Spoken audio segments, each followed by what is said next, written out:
I don't know. I like to describe it as, opening up a chip bag. You open up a chip bag, you're fine. As long as the chip bag is closed, you're fine.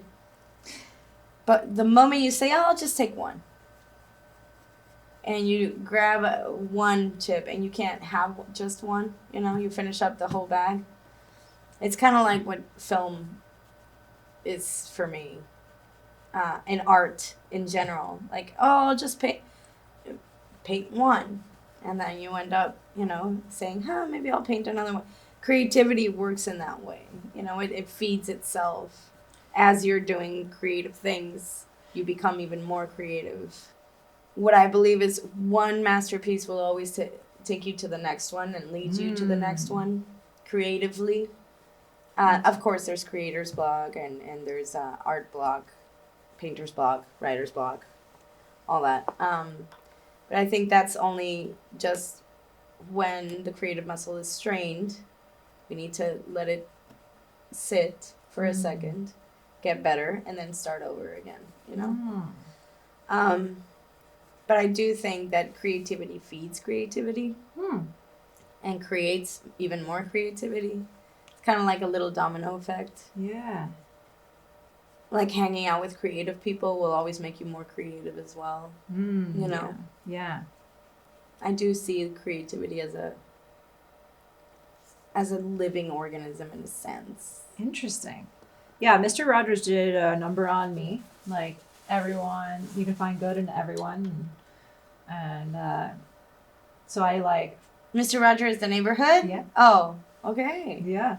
Like, I found good in everyone, sometimes to a fault. And it wasn't until, like, way too late in life did I start to go, oh, I don't need to be friends with everyone. I can be selective.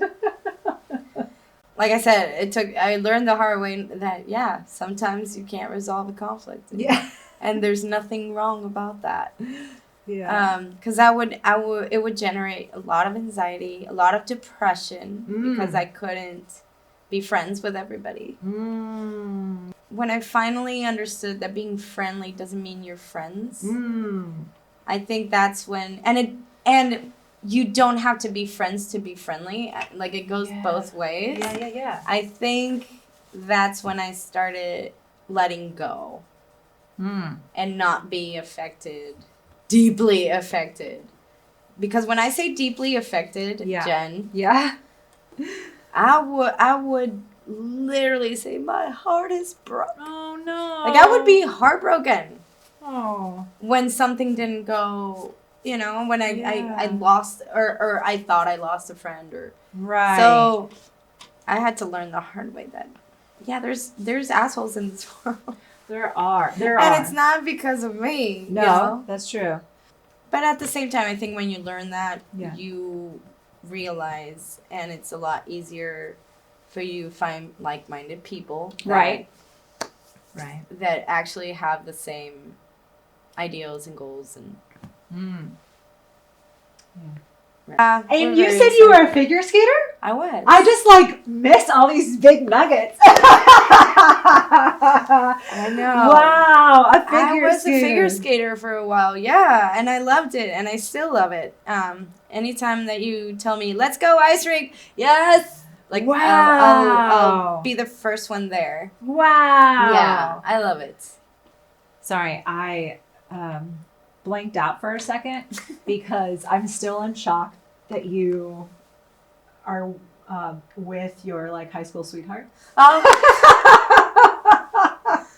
That's such a wonderful story. You're the second person in my life who has successfully married their high school sweetheart. My freshman year college roommate also married her high school sweetheart, and it's very, very beautiful.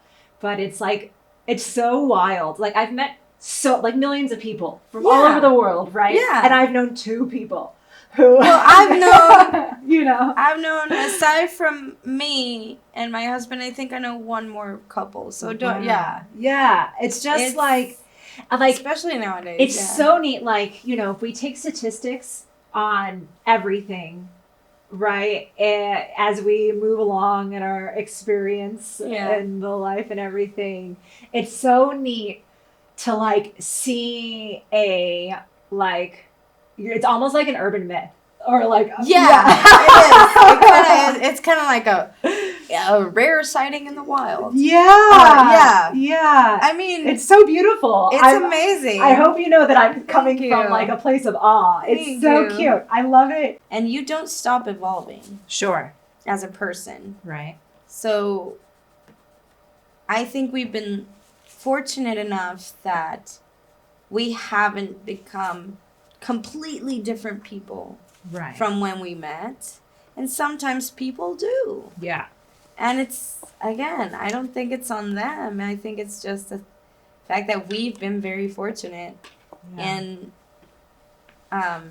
creating a history together, and that we haven't, and when we do have our rough patches, I think it's because we're starting to stray from ourselves. But we're just very compatible in general. When you're feeling down, what do you do to help yourself feel better? Well, I try to surround myself with very positive things. Okay. Because when I get down, I get down. Yeah. It is, I mean, I do have depression. I don't like to say I suffer, struggle, or battle. Okay. I like to say I deal with depression. Okay. I don't like do anything because it has to be done. Right. Yeah. You know, like, you're depressed, then do this, because then it becomes mechanical and it doesn't work anymore. Yeah. So I try to kind of try different things. So one of the things that I do is either breathing exercises with meditation. Okay. Or I do manifestations. Like I also have like little mantras and things. I do a lot of yoga. Nice. I also I might watch a movie, put music, start dancing. Stay active. Yeah. As much as possible. Like even if I force myself to be active a little bit, because I know. It's not that I want to be perfect. It's that I know that if I'm feeling a little blue, I can really dig a hole in there. Yeah. And I'm like, nope. Well, and the chemical, because I've been battling depression my life, and the chemical boost from working out does help. It does. Even if it's a little bit, it does. Yeah. It just stops you from going there. Yeah. Even if it just stops you from going there, that's already help. Yeah. If it's something important, and I know that I'm feeling like that because it's something important, like you lost a loved one, or you just had you lost a job, or it's something that really, really struck you, then yes, I do believe in feeling the blues and feeling the feels. But there's a point where you do have to say, okay, I've done it. I've done my work. Now I have to get back to my life. Yeah. Not necessarily forget about it, but at least, get back to being okay. Yeah. But it's okay to not be okay sometimes. It is. Yeah. And I think you have to learn that. Yeah. In order to not be okay. Started working on it, and it's working. It's working. It's actually getting better. Okay, so it's done. Okay. Are you ready to see it? Yes. Okay. So, yeah, here we go. Oh my God. Oh, it's so beautiful. It is amazing. I'm so glad you like it. So, this is how I feel like you present to the world. Okay. Okay. But if we turn it this way, I feel like this is kind of like your heartbeat. Okay. And maybe your quiet self or something. I haven't quite been able to articulate it in my head yet. Okay. But by the time I edit this together, I will. Okay. No worries. But yeah, so this is you. That is so great. Oh my God, it's so beautiful. Thank you. I mean, clearly I think you're beautiful too. Oh, yes, thank you, Jen. Okay. This is a great experiment. Oh, I love this. Yay. Okay. Yeah. Well, this is yours. Oh my God. I get to keep it? Yeah. Oh, thank you so much. Pleasure. Oh, you're so